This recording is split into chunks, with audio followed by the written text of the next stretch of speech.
আসসালামু আলাইকুম, সবাইকে স্বাগতম। আশা করি সবাই ভালো আছেন, আমিও ভালো আছি আলহামদুলিল্লাহ।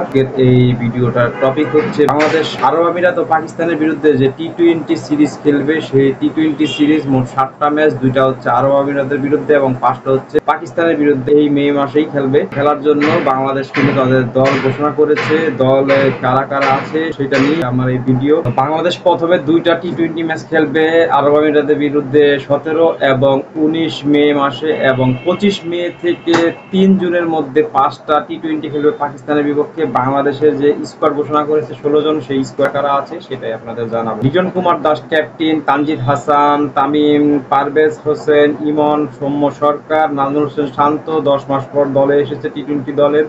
তাওহিদ হৃদয় আছেন, শামীম হোসেন পাটোয়ারি আছেন, জাকির আলী অনিক আছেন, রিশাদ হোসেন আছেন, Sheikh Mehedi Hasan vice captain, Tanveer Islam left arm bowler, Mustafizur Rahman, Hasan Mahmud, Tanzim Hasan, Shakib, Nahid Rana এবং শরীফুল ইসলাম, তাসকিন আহমেদকে এই সিরিজের দলে রাখা হয়নি। তো কেমন হলো আসলে বাংলাদেশের এই স্কোয়াডটা, আপনাদের কেমন লাগলো এবং ভিডিওটা কেমন লাগলো সেটা কমেন্ট করে জানাবেন। ধন্যবাদ সবাইকে। আসসালামু আলাইকুম।